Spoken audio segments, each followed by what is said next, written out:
un mundo académico que está cruzado, digamos, por dos vectores muy complicados. Uno, el vector de la rentabilidad permanente, Sí. ¿no? O sea, si no monetarizas en el mundo académico, lo que lo hace además muy competitivo, ¿no? Si no monetarizas, no vales, Mm. por una parte. Y por otro lado, esto que se introdujo, que es una cosa muy norteamericana, empresarial, de la accountability, la rendición de cuentas y los mecanismos, ¿no es cierto?, que te validan o no te validan, Sí. que son absolutamente protocolares, normativizados, que básicamente reducen a un formato común, ¿no es cierto?, y donde el peso del formato por sobre el contenido es aplastante. Aplastante, yo ¿Mm? lo he visto en los artistas plásticos. O sea que las humanidades a lo mejor van a tener que salir de la academia.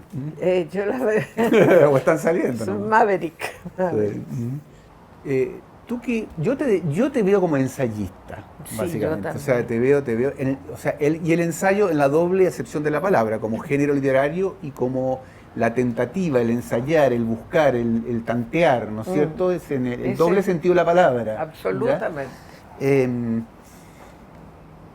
¿Será esto la muerte del ensayo? Digamos, porque el ensayo, en parte, por lo menos, tenía residencia en la academia, Mm. tradicionalmente. Grandes historiadores o grandes personas de letras, ¿no es cierto?, escribían ensayos como parte de su trabajo académico. Hoy día el ensayo es incompatible con este formateo que se da en la academia, ¿no? Y fíjate que está toda la academia consciente de eso. Además, me acaban de invitar a la Facultad de Letras de la Católica, que es donde yo enseñé mucho tiempo atrás. Entonces, y me invitan precisamente por el libro, porque dice eso, y porque desde las autoridades de la universidad están buscando un acomodo para que esto no suceda, Ya. porque en realidad es un asunto que cae de maduro. Yo llevo diciéndolo hace 10 años, Sí. que las publicaciones ICI no solo no son la solución para acreditar a nadie, sino que muy posiblemente sean la esterilización definitiva de muchas mentes buenísimas. Sí. Yo he visto, te juro, de las mejores mentes de mi Sí. generación, diría un Para usar poeta por ahí, sí. dedicado a llenar porquerías, pues Sí. rellenar tonteras. Sí. Entonces, ese asunto, creo yo, que uno tiene que ir un poco, no sé, estaba tratando de vincular esto con este sistema de trabajo siempre sobre lo particular, Sí. que teníamos en los oscuros años 70, 80, Sí. en que había ciertas figuras que tenían como una cierta ética para nosotros, una cierta ética intelectual. Sí. Una de ellas era Lin, precisamente, Sí. Enrique Lin, Sí. en el sentido de que yo, cuando no lo conocía personalmente, el primer libro que leí se llamaba La musiquilla de las pobres De las pobres esferas, esferas, sí. publicado en 1969 por acá, cuando él ya había pasado por Cuba, cuando Sí. había pasado por lo del caso Padilla, cuando la izquierda le había hecho la La cruz, cruz sí. por criticar el régimen de Fidel Castro y su acción respecto de los intelectuales. Llegó aquí en ese momento de una historia de desencanto Sí. terrible, terrible, y unos poemas increíbles que cuando Sí. yo los leí dije, pero es que nadie, yo he estado ahí y esta Ya. es la única otra persona que ha estado ahí. Eso es O tremendo. sea, esa Sí. sensación de que Sí. la poesía estaba abarcando un territorio que ni la de Neruda, ni Sí. la de Parra, ni ninguna otra que yo conociera Ya. había llegado ahí. Ese era un entremedio total ahí. Era una cosa, Sí. pero totalmente Sí. para mí era feroz, porque Sí. era una cosa, eso lo escribió alguien sobre Celan una vez. Ya. Es decir, este hombre ha estado en ciertos lugares Sí. donde mi mente también ha estado, pero no ha sabido decirlo. Ya. Y Claro. yo creo que esa relación con la poesía como Sí. revelación, Ujú. por eso el Lin era una figura tan importante, además, Sí. porque como no daba puntada con hilo, como decían, Ya. siempre estaba siendo lapidado por todo el mundo porque lo echaban de todos lados, Sí. era una persona absolutamente incómoda. Entonces, eso para mí no podía más de ética. O Ya. sea, yo también era educada en la Iglesia Católica, por lo tanto, mientras más sufría, Ya. más mérito tenía. Ya, ok. Mientras más lapidado eras, Sí, digamos, más virtuoso. Más virtuoso. Sí. Entonces yo lo encontraba así una especie de santo al revés. Ah, claro, un digamos, santo, qué curioso. Una especie de santo al Sí. revés lo encontraba yo, porque era capaz de cualquier demasía, Ya. pero al mismo tiempo nada que lo autobeneficiara, nada que lo Sí. beneficiara a él. Ya. Y eso yo lo encontraba y yo creo O sea, que Es como la antípoda del académico estratégico de hoy. Absolutamente. O Ya. sea, la antípoda de eso yo lo vi en él. O sea, el afán por, digamos, echar a perder cualquier lugar donde pudiera colocarse. Ah, qué maravilla. Y eso para mí era Ya, ética increíble. pura, vas Sí, a creer, porque, sí. claro, hay una cosa un poco azotada y un poco cristiana en eso, Sí. de que si te va siempre mal es porque eres ético y que los que se acomodan no son éticos, Claro. o por lo menos no son tan éticos. Y Yo hay lo como- veo esto bien qué cómico. fantástico. Pero- Y hay una dimensión que yo creo que está en tu libro de Lin, que es como de esta extranjeridad, de ser un aforista en esto. ¿no? Claro. Y yo creo que eso es lo que le ha traído, por ejemplo, tantos seguidores fanáticos Sí. en una generación Posterior, posterior. sí. Yo creí que íbamos a tener que empujar la carreta de la obra de Lin durante Ya. mucho tiempo. Y se empuja sola ahora. Hace mucho tiempo Ya. se empuja sola. Ya. Y eso es maravilloso porque él estaba adelantado a su tiempo en eso, Ya. en este reconocer la vacuidad de los lugares donde los otros se instalan. hacían nido, Ya, digamos, hacen su donde campamento. se instalan, exacto. Ya. Entonces, ese reconocimiento era un reconocimiento profundamente cultural también, Ya.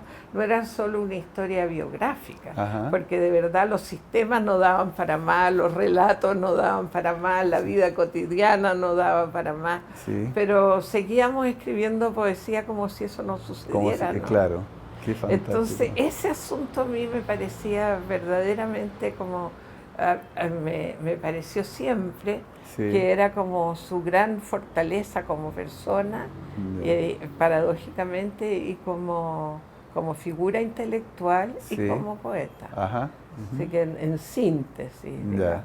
Por otro lado, Alfredo Sí, Alfredo Yar, Yar, sí.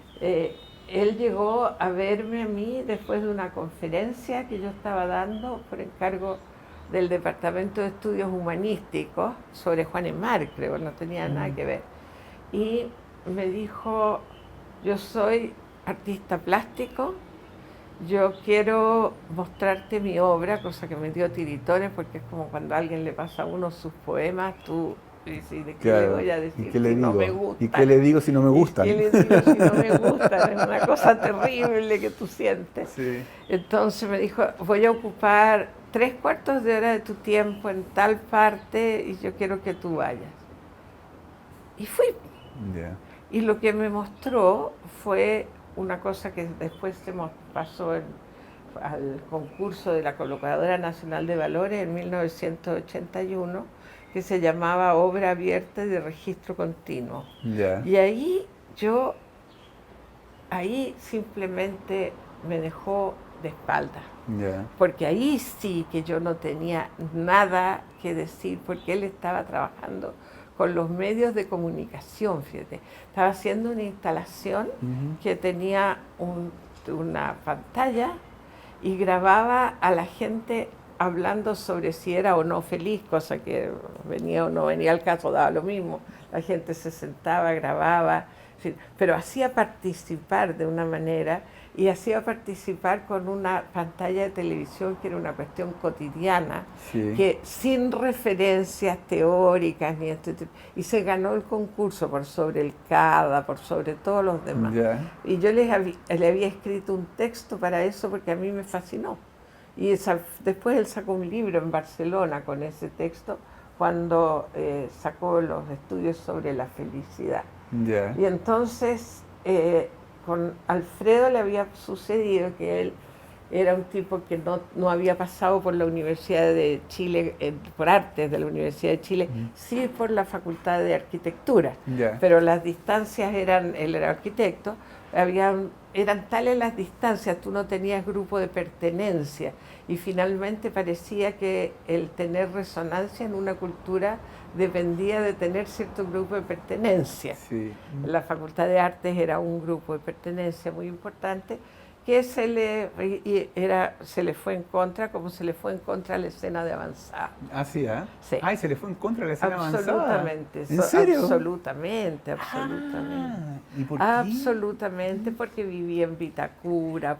Por una cosa también social. Porque se había educado en la Alianza. Porque, marca de fábrica.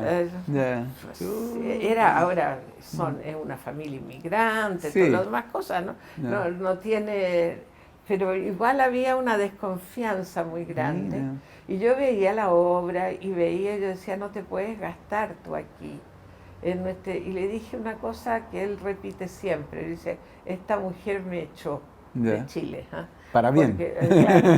Porque lo que yo le dije, mira, a mí me ha tocado ver enormes animales en zoológicos pequeños. Culturalmente hablando, Lin era un enorme animal. Sí. Se estuvo todo el tiempo pegando contra la jaula de un zoológico chico. Ditborn es otro enorme animal. Uy, qué tremenda imagen. Enorme animal. Y tú eres, aunque no te des cuenta todavía, eres un enorme animal. Y este zoológico te queda chico.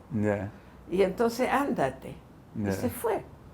Y se fue y entonces hizo una carrera internacional, porque si no tú puedes pasarte la vida con un interlocutor menor, ¿me entiendes? Sí. Alguien decía hay que escoger muy bien a los enemigos, mejor que a los amigos, sí. porque un enemigo es capaz de empequeñecerte hasta el infinito. Claro, si tú le hasta lo infinitesimal. Infinitesimal. Sí. Entonces yo le dije, escoge los grandes. Y él nunca quiso estar, por ejemplo, en Nueva York, que era mucho más fácil, en el gueto latinoamericano, que tenían sus propios museos, tenían sus propias...